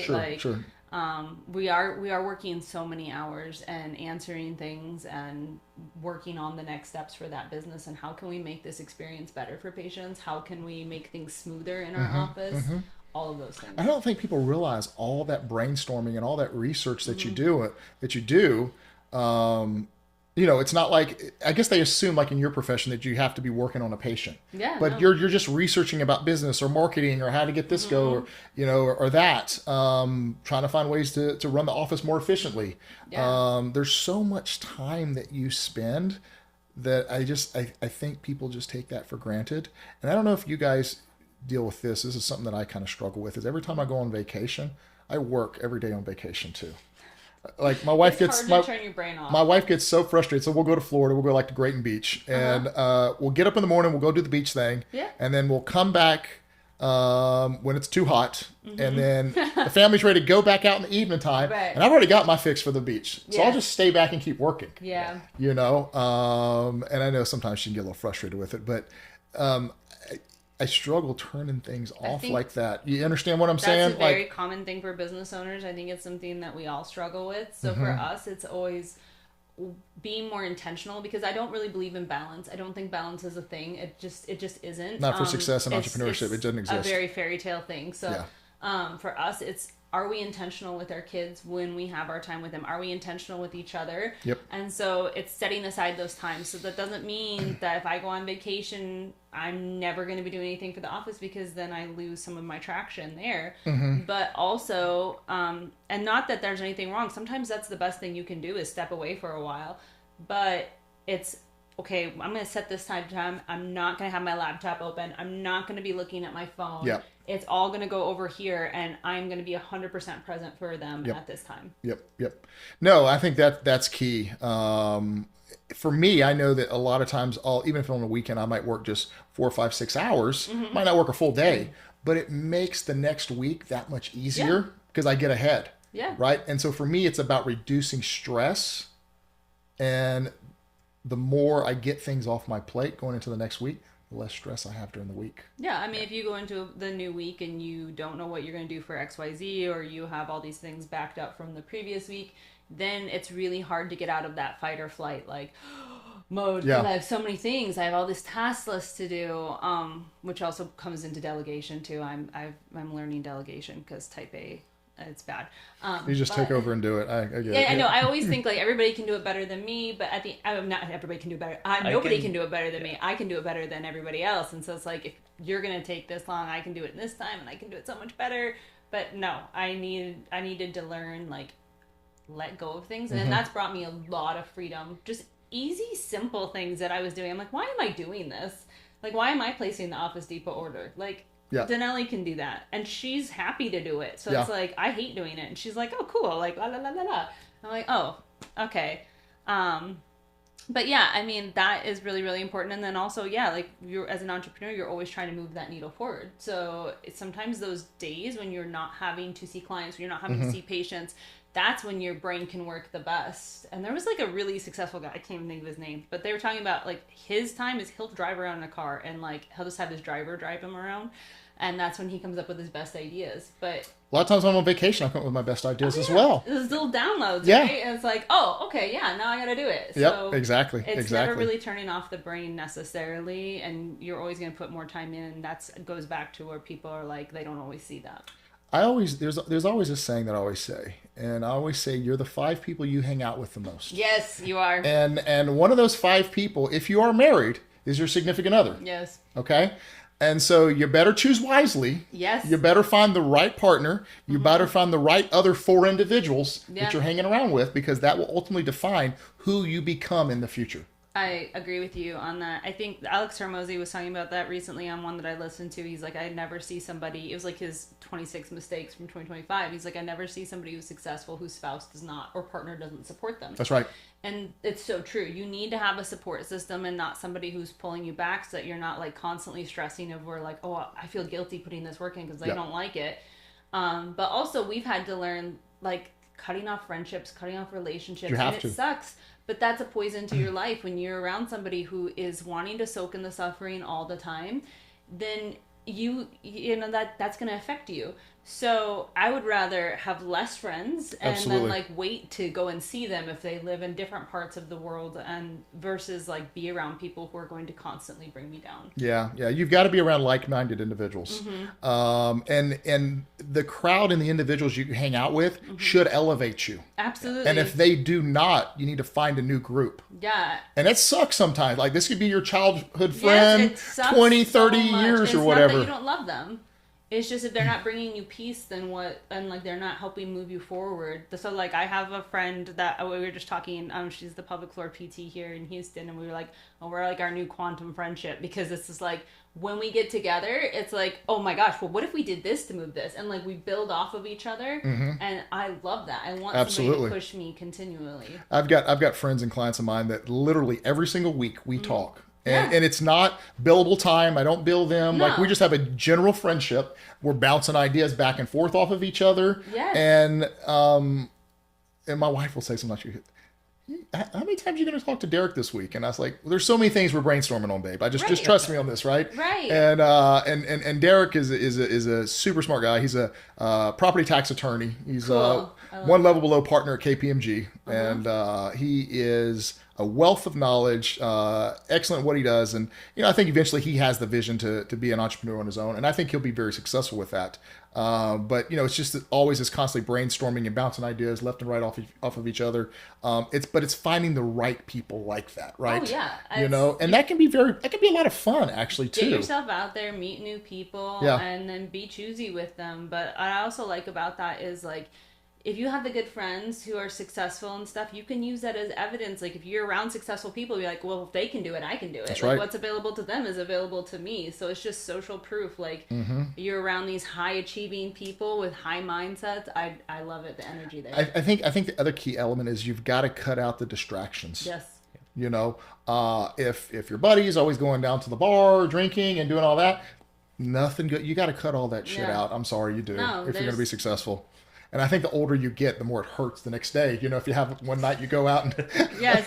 Have a little too Yeah. much. have a little right? too much, the next day you're like, I don't know if that was a smart decision. I'm No, paying for it today. absolutely. It comes a point where we were actually just talking about this the other day, where it's like, at what point do you reach where you just want to keep elevating yourself versus like, I'll see people I know who are like, I'm going to go to a rave this weekend. And I'm like, what? Like, It how does, is that moving the needle forward? How is that helping grow you as an individual? How is that like... You're 45. yeah, like, like at some point, like, come on now. Like, at Jack, what point? yeah. So... I can't even tell you the last time I've been to a nightclub, to be honest with you. No. Like, it has no interest to me. I remember at one point in time, our neighbor came to me. He's like, yeah, man, we're going to Ibiza. You should come. And I was like, that does nothing for me, man, to go to No, Ibiza. I'm no. not here to fist bump. This isn't Jersey Shore. You sure? And hey, look, he's an awesome guy, man. I really like him a lot. We're on different levels as far as what we find as entertaining. You know what I mean? It's not a knock on him or anything like No, that. It's just, it's it not. literally is It's just, not. You have to it's just, I have elevate different yourself priorities in and life, hold yourself to a high standard. I Yep. think as you continue to grow, and those things, like you said, they're distractions, and they they don't do anything to improve yourself. Nope. So Nope. And I think that's what it really is, guys, is focus. I think a lot of people lack focus, right? Because they're distracted from a lot of different things. And I'm not saying if you're an entrepreneur that it has to be the number one thing in your life, but it needs to be a priority. yeah. And if anyone tells you anything other than that, they're just lying to you. We live on an economic planet, and it is expensive to live. Yes. And if It you is. don't start treating your career or your entrepreneurship, your business, as a priority, I promise you are going to struggle and struggle mightily. If you're distracted every time you go to the office and someone says, well, let's go get drinks, and you're always going to get drinks, you're always going down to the local bar, I promise you're not moving the needle forward. I think that one of the things, and I know we've been talking about Alex Hormozy a lot, but I listen to him all the time, and this kind of triggered that, is he was talking about, let's say you go to an amusement park and you see a really cool ride, you see a ride you don't want to go on, and you see a ride that looks cool but it's kind of scary, and they're all $10. And so you get to choose which ride. It's going to cost the same. Yep. So it's kind of the same in business. Like if you are, it sucks to be failing. It sucks to be plateaued, and sometimes it sucks to be successful. It just really is. It's hard to do all of those. Like none of those are easy. So you're going to pay the same price. It's going to suck in some capacity, but which one do you want to do? Yeah. So Yeah, no, kinda very like true, look at it. very true. No, I think all those are key aspects. Well, I want to thank you guys for coming on the show yes, today. absolutely. Thanks for having us. And as we continue to grow, I would love to bring you guys back on and do some more content absolutely. together. For sure. I think you guys are a wealth of knowledge. I think you guys have provided a lot of good insight for young entrepreneurs out there. Ask questions. Find you a business coach. Yes. Find you a mentor. Find you like-minded individuals Yes. that aren't jealous, that don't want to hold you back, that want to see you excel. Yes. If people aren't preaching that, you need to get away from those individuals and be around individuals that want to see you successful. And like you said earlier, if you see someone else achieve that success, psychologically you take that in and you go, well, if they've done this, I can do that as well. 100%. Right? And that's what it takes. You got to set things as a priority, cut out the distractions. Anything else you want to give advice out there that one of y'all can think of that we haven't hit on? Take care of your bodies. Come in and see us. Take care of your bodies. No, that's so true. Like that's your temple, right? Yeah. And if you don't take care of your body, I don't know if y'all follow that guy, Brian Johnson. You know what I'm talking about? He's the guy who's spending $2 million a year on his body trying to live forever. Making What? himself younger. Yeah, you understand? Yeah, he's reversed the Oh, aging. okay. And so, I think he's in his mid-50s, maybe. I think he's like my 47, 48. But he looks like 28. What? Yes, Yeah. yes. He goes to bed at a regimen of time. Takes all these Takes all these supplements. He eats weird things. I mean, I think he has a girlfriend now, last time I saw, but he doesn't even sleep in the same room with her. You're not allowed to sleep in here. I need my perfect sleep, like everything. Nuts. Like he's nuts. He's got it dialed in. He you does. So a little bit about his background is he is, I don't know what he's worth, several hundreds of millions of dours. Okay. So Sold out. he had a tech company and he sold it. And if you looked at his early ages, he was obese. He looked, I mean, they said he had like 10 years left to live. What? Because he just wasn't taking care of himself. And then he sold his company and then he got on this massive health kick and just did completely the opposite. Yep. But you know who I'm talking about. I mean, apparently. he is like scary white. His body is, it's like he's like a Can't go out in the sun. No. You know? Son, this like is good for it's you. so weird. But he's an intriguing, interesting guy though. Yeah. No, Very sharp though too. I think the big thing that I guess I didn't touch on that I would add is so many people, like you were saying, you know, when you see things, if somebody's successful, it's available to them, it's available Yeah. to you. We're not special. Mm-hmm. I don't have some magic power that you don't have. And I think so many people see it and they're like, oh, there must be something about them. They just must be really charismatic or magnetic or like, I could never do that. Yes, you can. Yeah. Yes, you absolutely can. You just have to want it and you have to work towards it and you have to be willing. Am I willing to trade that time and energy to get there? Because you can. Yeah. Now I'm going to tell you guys a quick story real quick before we end. Yeah. So when I started the practice many, many years ago, it was probably 18, 19 years ago, marketing and advertising and scaling your business was done vastly different than it is today. Yes. And so literally it was like we talked about knocking on doors, beating the pavement. So I generated all these different flyers. I created myself. And I literally went into business parks. And I would go door to door trying to get past the gatekeeper, right? Yeah. And, I was late 20s, okay? And, I've had several employees go, well, Jake, I don't think you struggled at all. You speak to people very well. Everything's, I said, I was terrified. Oh yeah, scary. I was terrified. Oh, I was yeah. walking in there. My lip was probably shaking, and I'm just frightened to death. I'm like trying to hold this paper. You're trying to hide your hands Yeah. because you're shaking so bad. So you're like, I'm just gonna put them right here. Or if someone asks you too many questions, you're Oh, like yeah. a deer in headlights. You're like, Yes. how do I respond to this? We've been there too. And 100%. and people think that, like, I had an employee one time tell me, well, you had the gift for gab, Jake. I'm sure it was never been an issue for you. I said, oh, it was a struggle. Yeah. It was a struggle. Like, I'm not the same person that I was. Like, it was growth and maturation. You should not be. That's another thing is like, if you look at yourself a year ago and you're like, I am the same person then you're doing something wrong. You're doing something wrong. You should not be the same person. Yep. Even month to month, you should be continuing to grow. You should not be that same person because same thing. Yep. I was always very introverted. I can still be in some situations, but overall, like, learn to talk to people because that opens so many opportunities to you. And nobody, like, if some people are gifted in it, but you can learn. It's a skill. It is a skill. You can learn to talk to anybody. And we went through that. We went to I'm still working on it. It's okay. It's okay. we go to businesses when we were first opening, we, door to door. He's been door to door. We've been door to door on businesses. Don't be too proud to do things like that. Go out and introduce yourself. And what's the worst thing that's going to happen? Someone tells you no. Somebody's going to say no. They're going to say, Get out of here. Close the door. Exactly. Right. Okay. They don't know you. Who cares? Exactly. So for every yes, you're going to get a bunch of no's. And if you haven't gotten any no's, you haven't met enough people yet. That's right. Go out there and grow and learn. Well, it's like we talked about. They create this roadblock in their head. Yes. And they've already given up before they even made an effort. Exactly. And They've decided they're going to fail. I kind of had to get to the point where I go, every time I fail or every time I'm nervous and I go, okay, well, I walked into this person's office.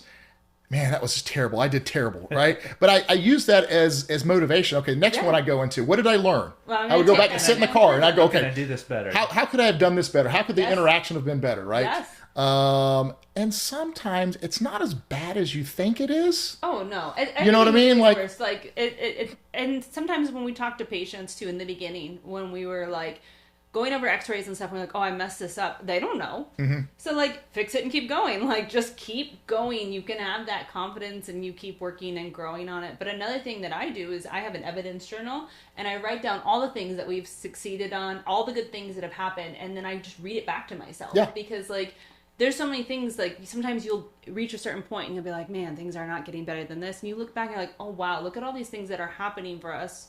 And I really do believe in quantum leaps. I think that you can put this work in and things can be here and keep working. All of a sudden you hit here. Yep. So like, keep pushing, keep working, Yep. keep being grateful for things.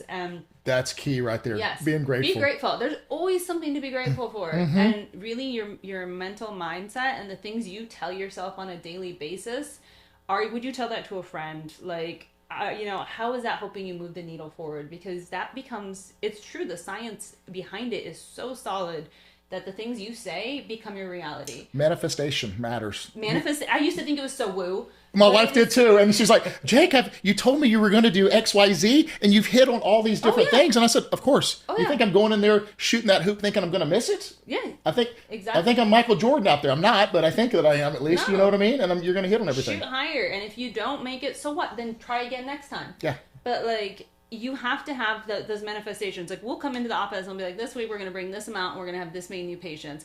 And I shit you not, I don't know how it happens. It just does. Like, It does. Because we're like, each day we say it to each other. We're like, oh my gosh. And then like when we have something happen in the office, we'll be like, this is abundance. Like, we celebrate it. We all get excited. Like, if somebody has something really great, we're like, oh my gosh, like let's celebrate it together. It's just like, it's part of team meetings too. It's like, what's a personal and professional win each week? Like, what is it? Because who cares about the suffering? Yeah. Like, everybody has problems. I don't want to hear a problem. I want to hear solutions. And I want you That's to right. continue to focus on like those next best things. No, it's true. I mean, look, guys, if you don't believe in it, how can anyone else believe in what you're trying to do? Yeah, you got to believe into it. You've got to believe into it. And if you have a bunch of naysayers around you, cut that shit out like cancer, man. Exactly. Get it away from you because then that that's will gonna affect your thought process. It does. It does. And your energy levels Oh, too. energy. We realized. Here's one thing I did. I know we were like, we're gonna be done now. We're gonna keep talking. No, it's great. I had on Tuesdays. Tuesdays are like our middle of the week. It's a long day for us. And with kids pick up and drop off schedules and my daughter's soccer schedule, I was ending up spending most of the day by myself at the office as the practitioner, and we would get busy. And I would be like, oh, I'd say to my CA, Denali, I'm like, I hate Tuesdays. I hate Tuesdays. And eventually she was like, and then I kind of had an epiphany. I'm like, what the heck am I doing? I'm such like, this is loser mentality. So I started to change it. And like all of a sudden I'm like, I love being here. Like things are changing. And we started to see the change in the office. And my CA was like, I started to hate Tuesdays because you kept saying how much you hated Tuesdays. I'm like, I was being a crap leader. Like, I need to be a better leader. I need to step up into it. And I need to get out of this suffering crap and start seeing like so many opportunities. And every day we can be grateful. And I've been working on like, okay, when I drink my coffee in the morning, I'm creating this like as my like that's my trigger to like create this slideshow in my mind of like where our life is going to go. And I'm going to play this every day when I drink my coffee because we got to continue to manifest. Yeah, and like you just said, gratefulness. I mean, I can't tell you how many times I've come to the office. I remember this was, I don't know, maybe 2 years ago. I came up here. It was tax season, and so I came up on a weekend. I was the only one here. Yep. Okay, and in our industry, at least historically, at the bigger firms I worked for before I started my firm, it was slave driving. You'd work 70, 80-hour weeks, like all the time. Okay, Yeah. and so we don't do that here. I think the industry has changed a little bit, but also it matters to me that we have good morale around here, you know, and I'm not trying to work people to death. Yeah. So I came up and I think I got me some breakfast tacos in the morning. My wife was asleep. My kids were asleep. Came up there in my office. I got a 55-inch TV. Nice. Turned my ESPN on very Yes. low. So you see what I'm saying? Yes. And I'm reviewing returns, or I remember what I was doing that day. And I sat there for a second eating my little burrito as well. And I said, life is good. Yeah, you gotta have. You know what I mean? I gratitude. was like, I could be bitter that I was the only one here at the office and none of my staff was working and da da da. And I said, they've been working so hard. They need their weekend off. Yes. It's quiet. The phones aren't ringing. I can actually get work done. My family's home asleep. Yeah. No one's bothering me. It's great. I mean, You know, my drive was 12 minutes to work. This Not was bad. close, you know. That's great. I was like, this is a blessing that God has given me. And so I'm not Absolutely. going to find myself bitching or moaning because I'm up here on a weekend. I'm blessed. Thank you, God. You Yeah. know? And I think when you take it in that capacity, I don't mind working late. I don't mind putting No, in extra you time. just got to put it in perspective, right? Things like you're blessed to be able to do that, and you can be grateful for things every day. So like it's for us, it's always trying to be, what am I grateful for today? Because there's always something to be grateful for. Where's my energy at? That's one of our team huddles is like on a scale of 1 to 10, where's your energy at? And anything below an 8 is unacceptable. So what do we got to do to bring it up? Because your energy is going to affect those of the people around you. Yep. So we need to figure that out. I can't be going in and I'm going to go present a care plan to a patient and my energy is a 4. Like, Yep. that's never going to happen. But yeah, and celebrating your wins. If you're not celebrating your wins, then like you don't learn from that and grow from that. I feel like once we start to celebrate, you're training your nerve system. Like, hey, we get rewarded for winning. Like that's cool. So even if it's something small, it doesn't have to be big. Like you said, turn on ESPN. You know, like go get a Dr. Pepper. I know it's not healthy, but it's like a little win. Like I have a great week. Charlie's I like, wanna go do it. what? Come on now. Yeah, and things like that. So No, it is. And celebrating your wins is very, very important. And look, not to the point, I don't think Paige is alluding to this, is not to the point where you're being braggadocious and you're trying to No. rub in people's face. But it's No. okay to go, you know what? I accomplished that. I did that. what are you going to do to celebrate? Yeah, celebrate that a little bit. There's nothing wrong with that. No, and as a business owner, like let's say you have a goal and you hit that goal. What are you going to do to celebrate? Yeah. Celebrate it. And share that information Yes. with your cohort, your 5 people you hang out with the Yes, most. yes. They should celebrate that With with you, and you. you should celebrate their wins to go with it. Absolutely. You know, I just don't understand the mindset where people don't do those things. No, absolutely. You need to have that positivity. You need to have that good energy, and you need to celebrate. Like, it all comes back to you. And like you said, you think it's woo, but I promise you, if you start practicing it, you're going to be like, what the heck is this? Because it will change your life. It will. Thank you guys again for Yes. coming on the podcast. I appreciate it. Of course. We're going to get you guys back on here again. Love to Great. hear y'all's growth along the way. And I'd love to go to lunch with you guys one day Yeah, or whatever. Just kind of absolutely. pick brains and keep this relationship going if that works. For sure. appreciate sure. it. Thank you so Dr. much. Paige, Dr. Charlie, thank y'all so much. Thank you. And thank you guys for listening to the Entrepreneurial Blueprint. We appreciate you guys here. Hopefully you guys learned something. And as always, we're here if you need anything at all. Thanks a lot. Have a blessed day.